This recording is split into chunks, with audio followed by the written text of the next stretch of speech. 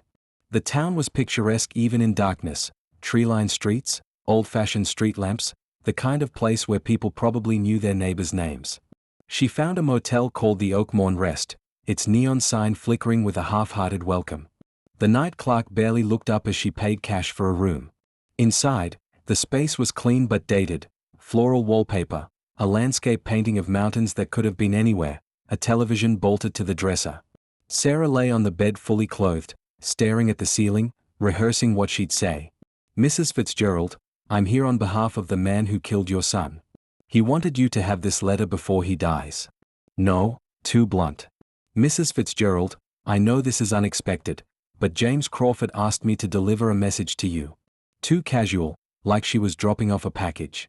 "Mrs. Fitzgerald, I'm so sorry to bother you, but I have something important to give you." Better, but still wrong. What words could possibly be right for this situation? Sleep was impossible. Sarah got up at 4 a.m. and watched infomercials with the sound muted. At 5:30, she showered and changed into clean clothes, professional but not too formal. She didn't want to look like a lawyer or a cop or anyone official who might be there to cause more pain. By 7 a.m., she was in a local diner, choking down scrambled eggs she couldn't taste. The morning newspaper sat on the counter, and she saw a small article on page 5, Crawford execution scheduled for 4 p.m. The story was brief, perfunctory. It mentioned his crime, his appeals, his final appeals being denied.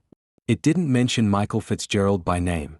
He'd become just the victim, his identity erased by time and routine judicial reporting. At 8 a.m., Sarah found herself parked outside a modest brick house on Willow Lane. The address matched what James had given her.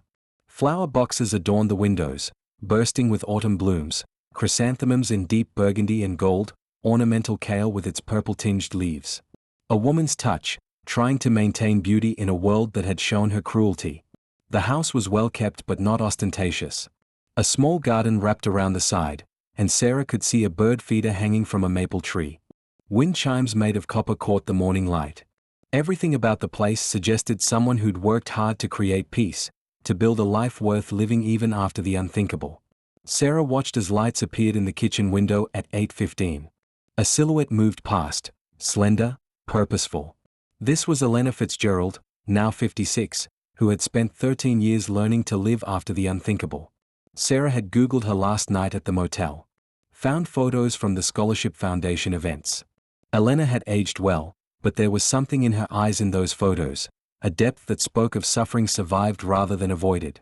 Sarah forced herself out of the car and up the walkway at 8:30. Her hand was raising to knock when the door suddenly opened.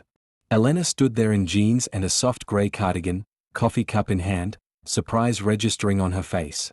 Up close, Sarah could see the fine lines around her eyes, the silver threading through her dark hair, the careful way she held herself, like someone who'd learned not to let her guard down too quickly. "Can I help you?" Elena's voice was warm but cautious, the tone of someone accustomed to unexpected visitors but wary of what they might bring. "Mrs. Fitzgerald, my name is Sarah Chen. I'm a physician assistant at Greenfield Correctional Facility." Sarah's voice wavered slightly. "I need to speak with you about James Crawford." The color drained from Elena's face so quickly that Sarah instinctively reached out, worried she might faint. The coffee cup trembled in Elena's hand, liquid sloshing dangerously close to the rim. The man who killed Michael. It wasn't a question. After 13 years, she still knew the name instantly, the way mothers never forget the people who hurt their children. "Yes, He's being executed today. At 4 p.m. And he asked me to give you something." Elena stepped back, her free hand clutching the doorframe for support. For a moment, Sarah thought she might close the door, might refuse whatever message James Crawford had sent.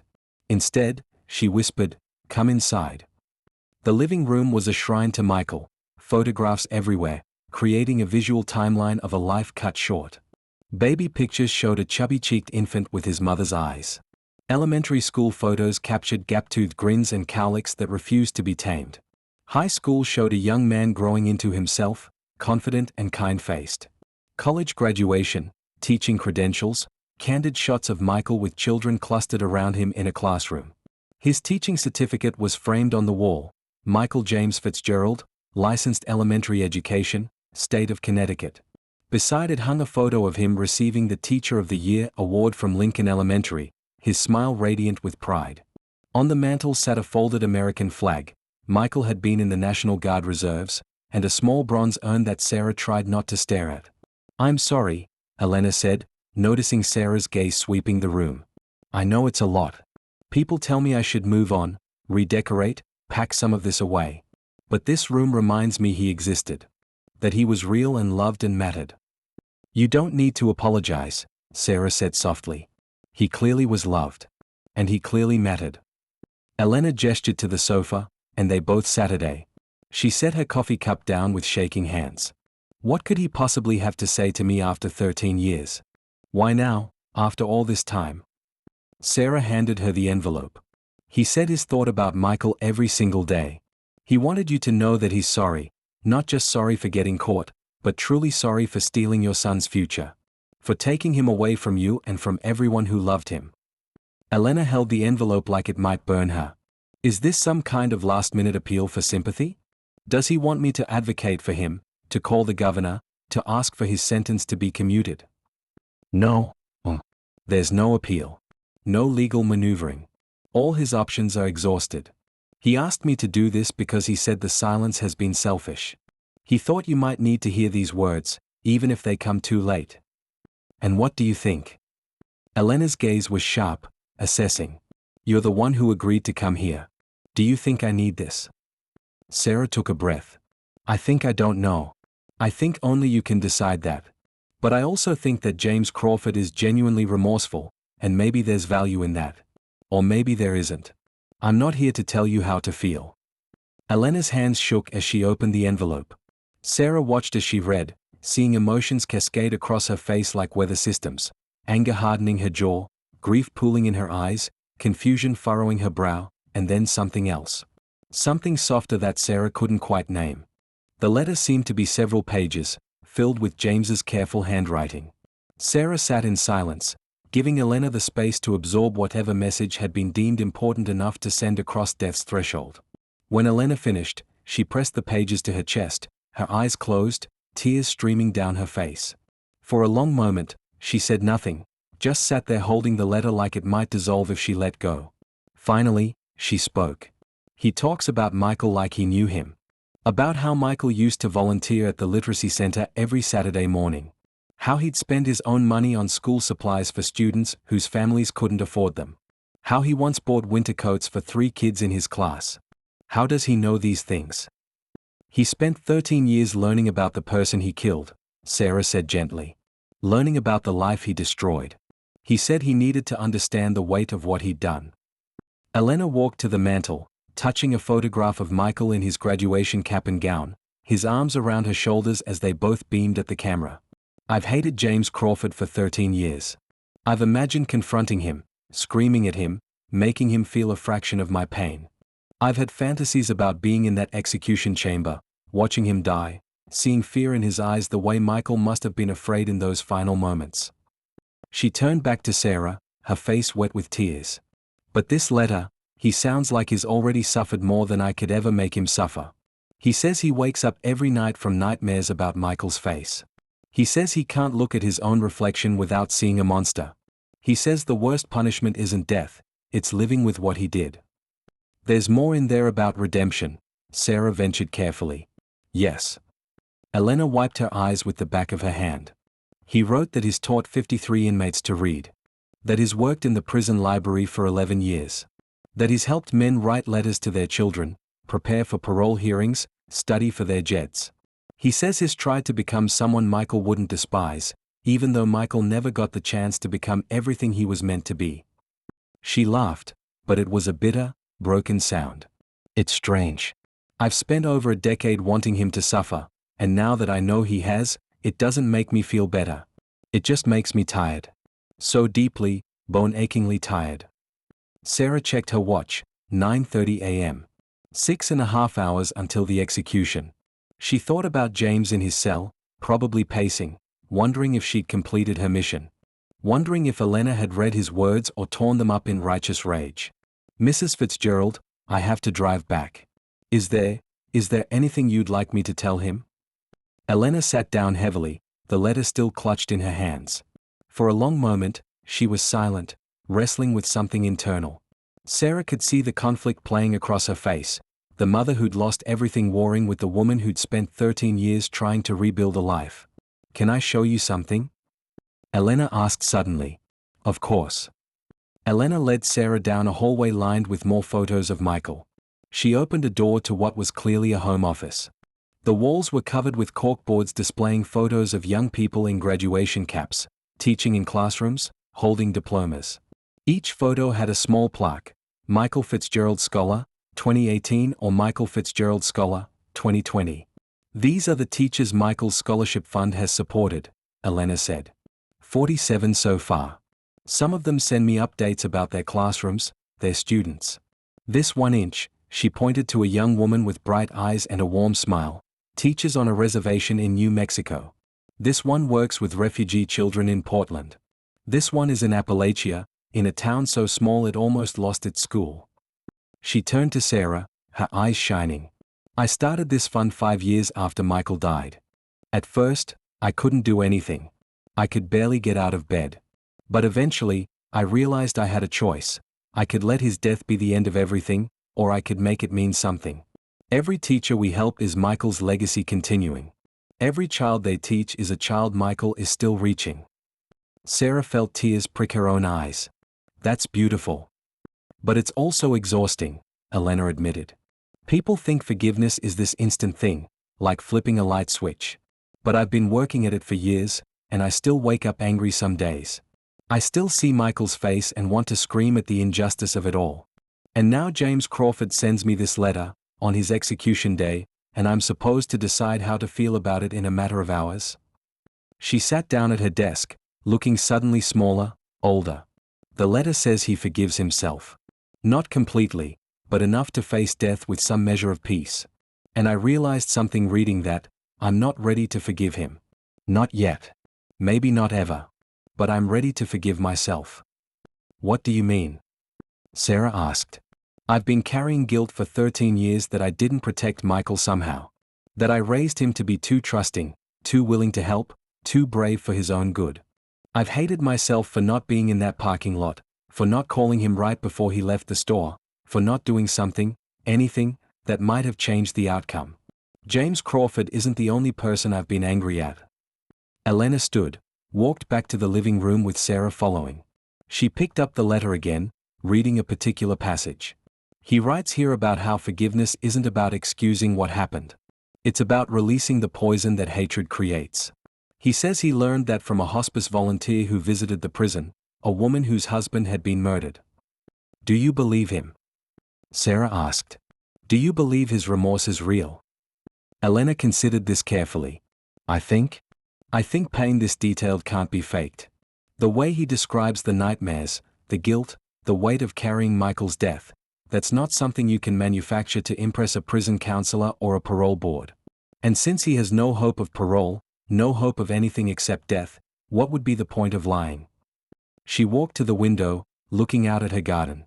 Michael was the most forgiving person I ever knew. When he was 8, a bully broke his glasses on the playground. When the bully got in trouble, Michael asked the principal to give him a lighter punishment because the kid came from a rough home. That was just who Michael was, someone who believed in second chances, in the possibility of change. Sarah felt her heart clench. That's remarkable. So the question is, Elena continued, still looking out the window, can I honor my son's memory better by holding on to hatred for his killer, or by trying to embody the forgiveness Michael would have shown? The room fell silent. Outside, Sarah could hear birds singing, wind chimes ringing softly. Life continuing its relentless forward motion while they stood suspended in this moment of decision. Finally, Elena turned around. Her face was composed now, decided. Tell him, she said, her voice steady and clear, that I forgive him. Tell him that holding on to hatred for 13 years nearly destroyed me, and his letter gave me permission to finally let it go. Tell him that Michael was the most forgiving person I ever knew, and he would want me to choose peace over vengeance. Sarah felt tears spill down her own cheeks. I'll tell him.